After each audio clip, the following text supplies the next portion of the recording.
Après le label Station Verte de juin 2018, Clisson se voit attribuer une nouvelle distinction, et non des moindres, celle du guide Michelin. Explication. Eh bien, Clisson fait briller son étoile une fois de plus, puisque le guide Michelin nous a attribué la première étoile qu'il donne à des villes tout à fait remarquables. Il y a 3 étoiles au total, donc nous avons eu la surprise, suite à une visite surprise, c'est le cas de le dire, des gens du guide Michelin, d'attribuer à la ville de Clisson la première étoile du Michelin Partner. Donc nous sommes très agréablement surpris d'avoir reçu ça de façon complètement mystérieuse et inattendue, et ce qui nous a permis de mettre à Clisson un petit peu plus d'étoiles autour de cette belle pépite qu'est la ville de Clisson, qui de plus en plus s'affirme comme un élément majeur en fait du territoire touristique et de l'image touristique de notre vignoble, puisque là je parle à la fois en tant qu'élu Clisson et en tant que président de l'office de tourisme de Clisson. Et donc aujourd'hui c'est une étoile de plus. Alors la France a été championne du monde une fois, peut-être que Clisson sera 2 étoiles prochainement, mais ça, il faudra attendre que les mystères de l'avenir et de la façon dont c'est attribué, de façon complètement qualitative, nous permettent de graver notre étoile à jamais dans le château de Clisson et pour le bien du territoire. Quels sont les critères ? Alors les critères, c'est à la fois les capacités d'accueil, c'est à la fois l'évolution de l'entreprise, mais de la commune en fait sur tous les critères, à la fois hôtelier, restauration, hébergement, mais aussi au travers des services rendus à la population. Donc c'est vraiment une étoile qui est vraiment très typée sur la qualité d'accueil auprès des habitants, bien sûr, qui sont les premiers touristes de la commune et des communes concernées. Ça va nous apporter quoi, Clisson ? C'est une reconnaissance, ça fait jamais de mal d'être reconnu parce qu'on est tous en recherche de reconnaissance permanente, et donc ça veut dire qu'on est aussi inscrit dans les catalogues Michelin qui parlent de tous les lieux majeurs de France et d'Europe, et donc Clisson est reconnu et a monté une première marque. Donc maintenant on s'attend à ce que Clisson continue à grimper tranquillement au fur et à mesure des années vers le firmament des étoiles, bien entendu.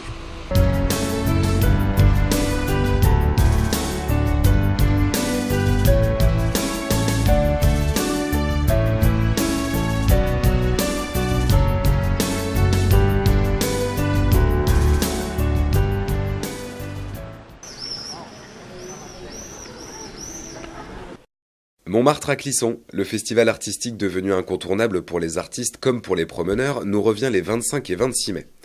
Avec quelques nouveautés cette année, mais tout d'abord, bilan 2018.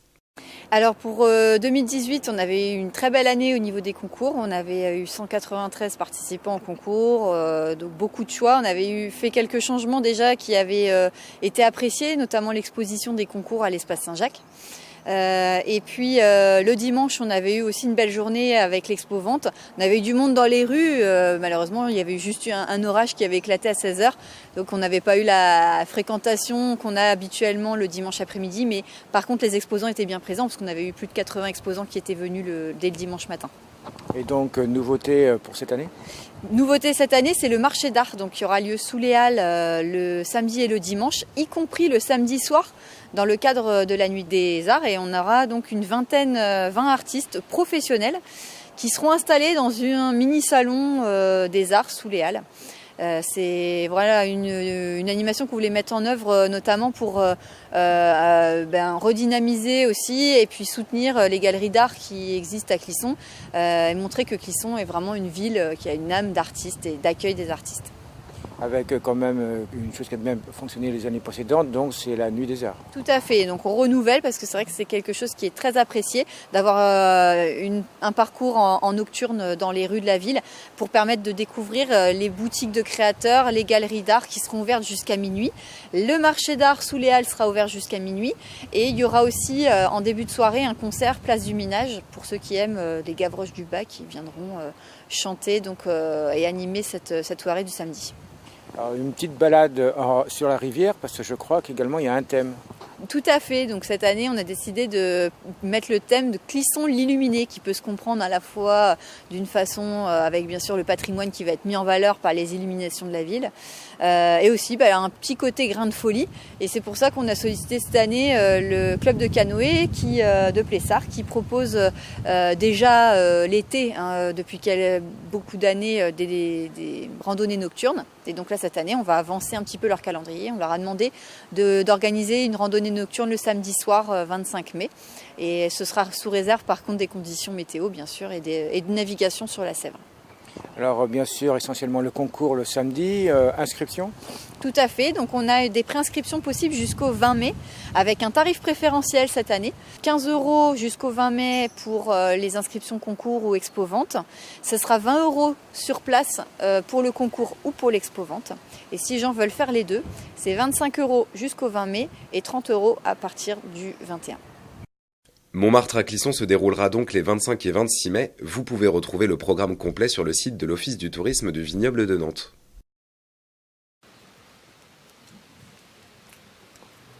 Comme partout en France, Clisson a commémoré la victoire du 8 mai 1945 contre l'Allemagne nazie.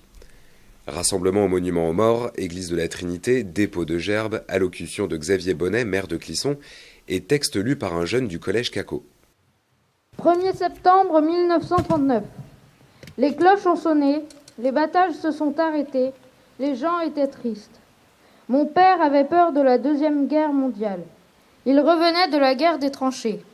J'ai appris la défaite de 1940 grâce aux bouches à oreille. Il n'y avait pas de journaux. Les Allemands étaient partout. Ils passaient devant chez moi en sidecar et en bande. Je voyais aussi leur antenne radio. Ils devaient respecter les ordres.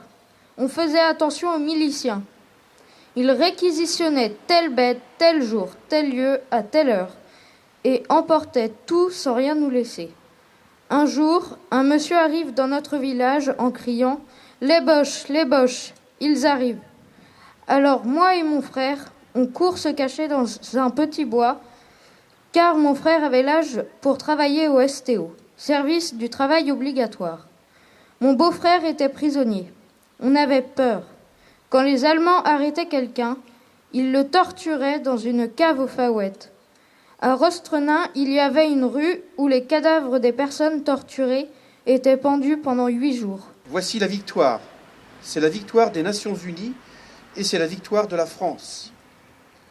La voix solennelle qui porte ce message dans l'après-midi du 8 mai 1945 est celle qui, depuis le 10 juin 1940, incarne la France dans la guerre.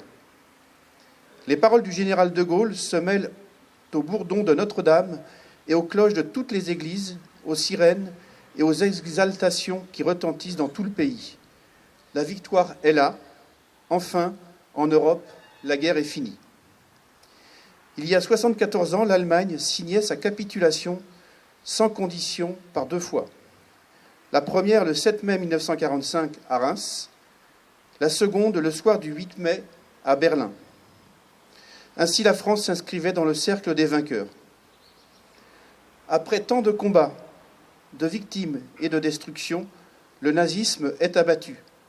C'est la victoire sur une idéologie totalitaire, raciste et criminelle qui a mené la violence jusqu'à sa plus effrayante extrémité.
Le groupe musical Musique en Fièvre de Clisson, composé de 10 membres interprétant surtout de la musique française, mais quelques chansons anglo-saxonnes notamment, se prépare pour une tournée régionale, en partance de Clisson, en passant par Monnières, allant jusqu'à la Boissière du Doré.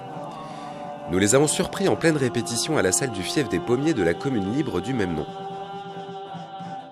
Le groupe est né de l'initiative d'un membre du quartier qui s'appelle Jean-Yves Martin. Et Jean-Yves est arrivé à Clisson et dans l'association du Fief des Pommiers pour animer un repas avec un partenaire qui était du quartier aussi, qui était batteur. Et au cours de cette animation, il a proposé à d'autres personnes qui étaient présentes de venir les rejoindre. Quels sont vos objectifs ? Alors, les objectifs, c'est de faire de la musique ensemble, et d'essayer de se faire plaisir à partir de chansons qui, elles aussi, vont faire plaisir au public qu'on va évidemment cibler. Donc c'est de nous occuper un temps de loisir, bien entendu, puis en même temps de progresser dans notre domaine.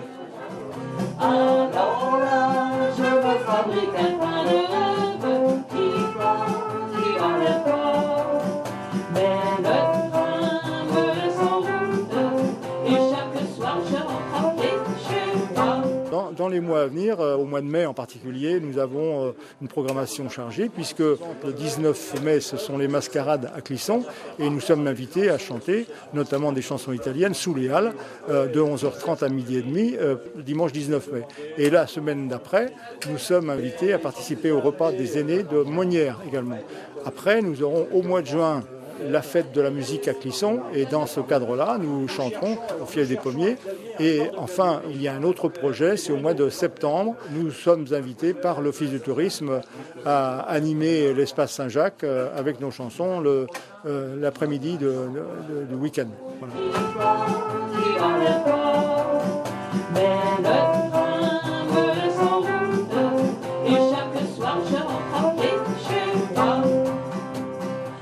Donc prochaine date à ne pas manquer, 6 chansons italiennes durant les mascarades, le dimanche 19 mai de 11h30 à midi et demi, sous les halles de Clisson.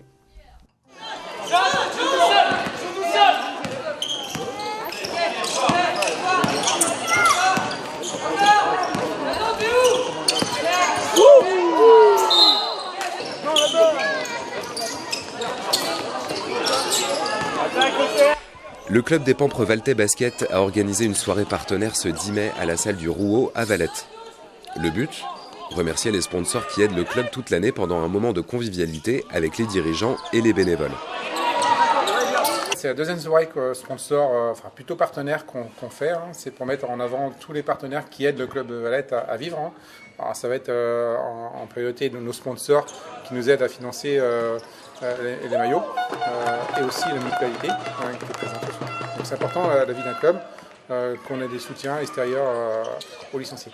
Où en est le club de Valette en termes de classement à aujourd'hui ? Donc aujourd'hui on a quand même 23 équipes d'engagés en championnat, de U9 à senior. Les seniors finissent 5e de leur championnat. Ils ont fait une très belle saison.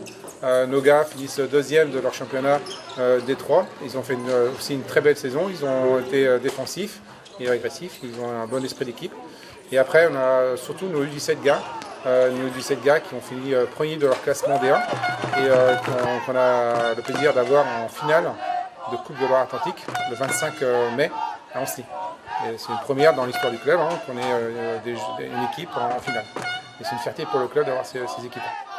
C'est aussi un sport familial qui réunit petits et grands. Alors Alors moi j'ai pratiqué pendant 20 ans le basket, mais pas à Valette, à Beaupréau, dans les Mauges. Je suis arrivée à Valette pour reprendre en loisir et puis après donc j'ai dû arrêter. Mon fils joue actuellement et donc je me suis investie dans le club en tant que secrétaire et vice-présidente. Et puis bon, là j'ai lâché un petit peu l'année dernière, mais toujours fervente supporter et avec les U17 qui vont aller en finale la prochaine année. Et qu'en est-il du rôle de sponsor ? Eh bien, nous, on a mis un panneau justement dans la salle des Doris, Maison Bouvier, que nous sommes basés à Sainte-Luce. Donc c'est vrai que sur Valette, on est très peu connus. Mais bon, ça permet d'avoir au moins de mettre un nom sur une société. Et puis d'apporter quelques petits moyens financiers au club pour pouvoir se promouvoir encore plus. Ma femme était joueuse en R2 au club et voilà, ça fait qu'on a, dans notre travail, on est habitué à sponsoriser les équipes. C'est parfait. Le club est toujours en bonne progression et ne manque pas d'ambition. Donc là, on a construit depuis l'année dernière un pôle jeune garçon qui a été construit avec les 3/4 des effectifs de jeunes formés au club. Et il y a eu quelques renforts de joueurs extérieurs. Donc ils font qu'aujourd'hui on a une équipe qui est à un certain niveau, avec un très bon niveau. On évolue donc en Coupe de l'Atlantique, on a donc fini cette phase de Coupe de l'Atlantique pour aller en finale. Donc là nous aujourd'hui on attend, le but c'est d'aller récupérer ce titre pour au moins avoir un fanion dans le club. Et demain l'objectif de cette équipe là c'est également de potentiellement pouvoir l'inscrire en niveau région, d'être un petit peu un rival au niveau de toutes les équipes qu'on peut avoir dans le secteur, dans le vignoble. Au moins avoir une équipe de ce nom-là en région.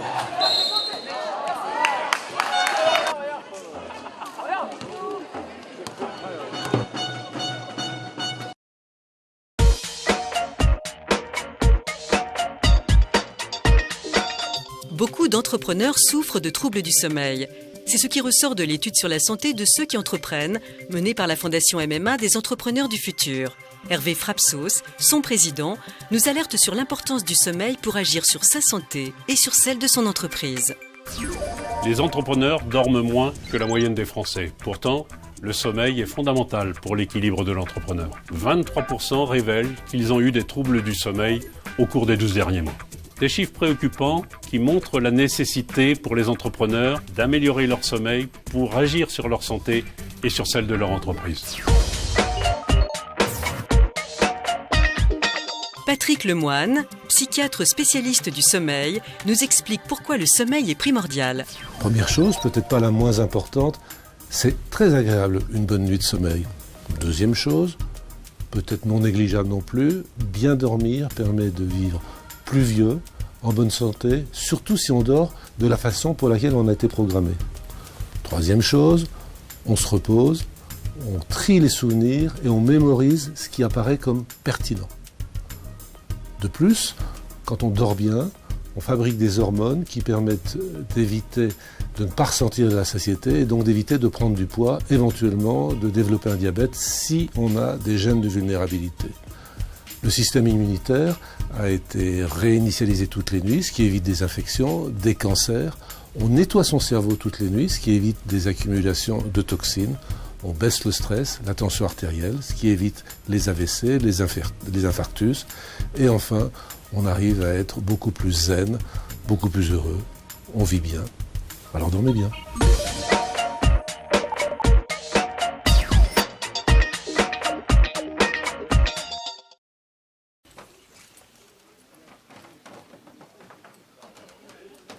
Les bâtisseurs médiévaux du XIIIe siècle investissent le château de Clisson le temps d'un week-end. À l'ordre du jour, présentation et démonstration de la taille de la pierre, corderie, cordiste, installation d'un échafaudage et engin de levage. Visite du chantier de construction en cours en compagnie du responsable, l'architecte de l'époque. Mais en fait, architecte ou maître d'œuvre ? Alors, maître d'œuvre. Le maître d'œuvre, c'est un mélange d'architecte, d'ingénieur et quelque part de conducteur de travaux. Et pour nous, je dis nous parce qu'on est plusieurs à travailler sur ce chantier-là et en conception, le maître d'œuvre, il n'est pas tout seul. C'est une équipe, on est maître d'œuvre et maître d'atelier. Donc, mais quelque part dans les comptes, on va trouver le maître d'œuvre. Aujourd'hui, donc, on est au XIIIe siècle. Qu'est-ce que vous faites comme chantier ? On est en train de remonter un petit morceau du rempart, ici, là, avec notre échafaudage en bois et notre cage écureuil qui permet d'approvisionner le chantier. Alors cette cage écureuil, quelle est-elle donc? Cette cage écureuil, c'est cage écureuil ou le treuil à tambour. C'est un engin où on rentre à l'intérieur de l'engin et la personne qui est dans l'engin peut lever 7 fois son poids. Donc quelqu'un qui fait 70 kg, 7 x 7, 49, peut lever 500 kg. Et on a un système de poulie qui nous permet de monter. Là, on a une pierre qui fait 100 kg. Et si on fait rentrer un enfant dans la machine qui fait une trentaine de kilos, pour montrer que ce n'est pas une question de force, eh bien, il arrive à monter cette pierre. Et ça sert bien entendu à monter le mur, les remparts, etc. C'est ça, c'est la grue de l'époque. Hein, c'est une grue en bois et en fer forgé. Ah, par contre, pas possible de faire pivoter à gauche ou à droite? Alors celle qu'on a amenée, non, mais on vient d'en fabriquer une pour le château de Foix, qui est une grue orientable comme ça, puisqu'on a des vues de la cathédrale Notre-Dame de Paris, où on voit des enluminures, des chroniques, où on voit ce genre de matériel. Et on a pas mal de bibles ornées, où on voit des grues orientables déjà au XIIIe siècle. Bien sûr, également, on voit les échafaudages et pour aussi grimper au mur, si je peux me permettre ce nom, donc tout en sécurité. Alors, pour nous, c'était des chantiers qui étaient avec une grande sécurité, parce qu'on ne voit pas pourquoi ils auraient eu envie de mourir plus que les ouvriers d'aujourd'hui. Et quand on est au XIIe, XIIIe siècle, on n'a pas d'esclavage, on a des contes, on retrouve aujourd'hui, par exemple, on connaît assez bien les contes de la cathédrale de Chartres, et on voit qu'il y avait des maçons, des morteliers, des mortelières aussi, quelques femmes sur les chantiers qui travaillaient aussi sur le chantier cathédral. Et voilà, il n'y a pas de raison de ne pas avoir de sécurité, et tous ces gens-là, surtout, sont payés.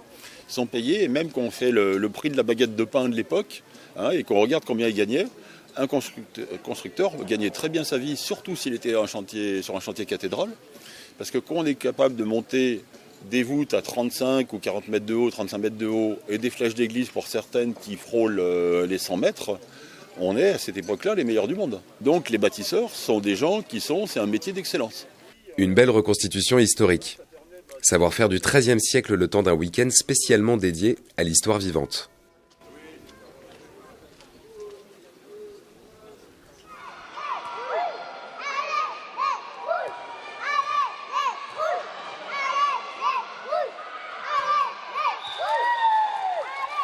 Le tournoi non licencié du club Montbert-Aigrefeuille Handball, qui se tenait à Aigrefeuille le 11 mai, a attiré un nombre conséquent de personnes. Stéphane Dalbon, président du MAHB, nous présente l'événement.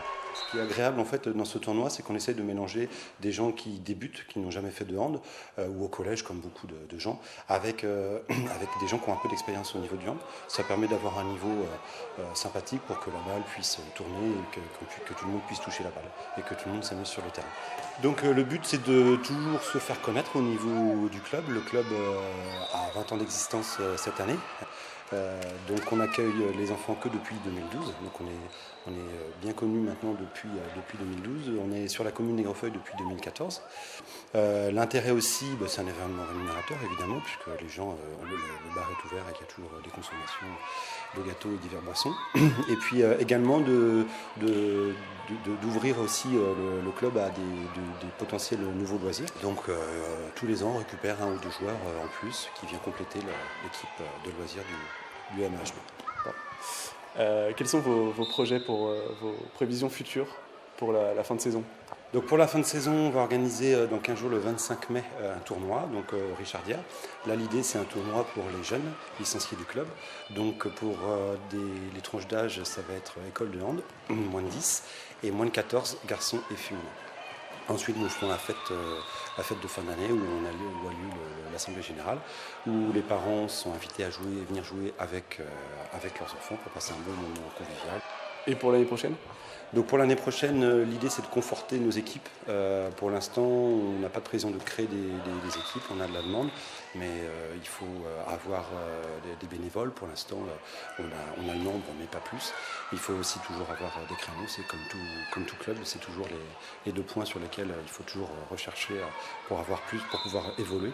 Voilà, on est en train de travailler là-dessus, essayer de faire venir au hand des plus jeunes de l'école de hand et du baby hand, où là on a encore pas mal de place. C'est super intéressant d'avoir les jeunes de bonne heure, en espérant qu'ils restent ensuite dans le club.